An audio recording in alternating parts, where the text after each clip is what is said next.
What's up, guys? It's me, Alan. I'm back from the video. I've got another NASCAR Authentics Wave 7 diecast review to do. And this guy, let's have a discussion, shall we? This is Denny Hamlin's 2021 Offerpad Toyota for Joe Gibbs Racing. Again, I've said it in the other videos. The packaging's screwed up because that's how it came out of the box at my Walmart. But whatever. But, yeah, let's just go ahead. Let's just get the diecast out of the box here on the review. Because I feel like I have a lot to say about this guy. Yeah.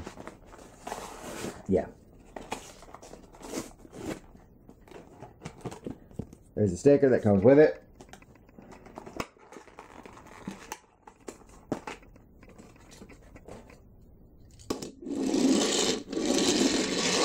Good diecast rolls. Here's the diecast out of the box. Now, first things first, as I'm pretty sure OBB, wow, what the hell did they do to the top there? What the fuck is that? As I'm pretty sure OBB's probably pointed out in a diecast review he's already done about this, if he's already done a diecast review on this car, or it's probably been pointed out on Twitter, how much you want to bet the gradient got screwed up, because it always seems to do that. They always seem to do that with these types of paint schemes. And we have a loose front window. Also, this car gives heavy Miami Dolphins vibes, just based on the colors alone. Orange, white, that shade of green. It actually looks brighter on camera, and I think that's because I've got the blind open on my window, but it looks a lot brighter on camera than it actually is, but whatever. It's obviously, as you can see, there's still FedEx on the car, but it's weird seeing a car that's not the primary sponsor being FedEx. But that being said, Denny Hamlin.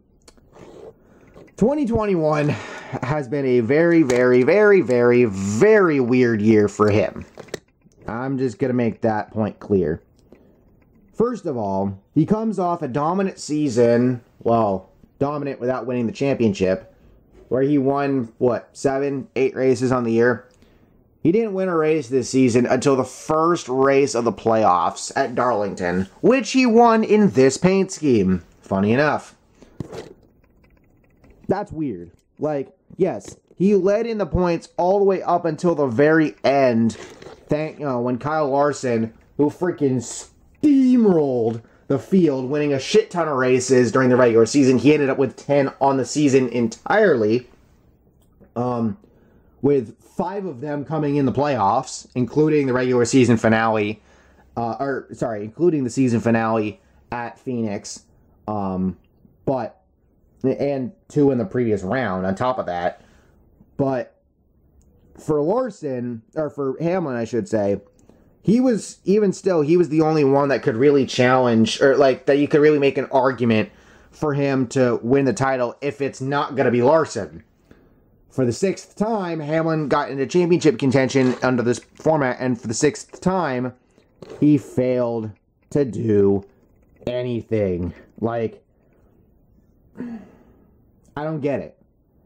What is it with Denny Hamlin and just not being able to rise to the occasion when it matters the most? I honestly thought he was going to pull a Matt Crafton, and just and just go winless throughout the year, and then be the top playoff guy at Phoenix. I literally thought that was going to happen at the, by the time we hit the playoffs. I don't know how he would do it, considering he needs the win. He would have needed the wins and points, but somehow I felt like that would be the most Denny Hamlin thing to do, and then he would retire, because what else does he need to do? He's won 3 Daytona 500s. He's won a bunch of other crown jewel races. He's now got his own team that he's part owner with freaking Michael Jordan, for crying out loud. What more would he need to do? Not to mention, we also can't ignore the fact that for a hot minute, it looked like, right before Darlington actually, for a hot minute, it looked like something was going down with Denny and his significant other. Now, they aren't married. They haven't been. But they've got kids together. And they've been together. And she posted some cryptic messages on Twitter that made it look like something was going down. Nothing has really come out of that. She ended up deleting her Twitter, and nothing has been mentioned on that front ever since. Take that for what you will. But in regards to Denny, look,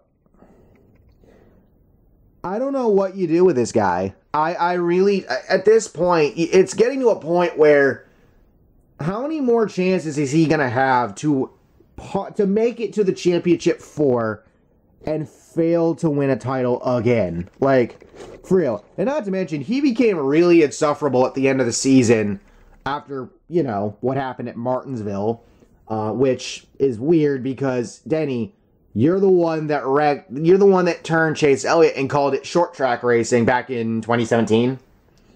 So what do you call this, huh? You fucking hypocrite. But moreover, Denny, you gotta figure it out, dude. I think he's gonna rebound. I think he's gonna have a much better season next year. He's gonna win in the regular season. He's gonna, you know, we'll see what happens with the next gen car. But something needs to change with him because is it a hot take to say that he's eclipsed Mark Martin as the best driver to never win a title? At least in this current generation? I would argue yes, he has. I mean, Martin came close a couple of times. Like, what, 4 or 5 times? Like, there was like 4 or 5 times, and Slapshoes has done a series of videos on it. There was like 4 or 5 times where Martin came close to winning a title and then didn't. Hamlin's been in this position to win a title 6 freaking times after this season. 6. And he's failed for one reason or another every single time. Some years he choked, other years his team just did not fucking show up. And it's getting infuriating because this man should have a title by this point. He should. When you've been in the sport for as long as he has, and he's won a bunch of crown jewel races. He's won 3 Daytona 500s. He's been this far in the championship for so many times. It's like, when are you gonna fucking get off the schneid and do it? It's either shit or get off the pot. And he has not gotten off the pot yet. So, for Denny, 2022, I don't know what kind of fucking mindset he needs to have. I don't know what the fuck he needs to do. But this man needs to figure it the fuck out. Because, like, for real.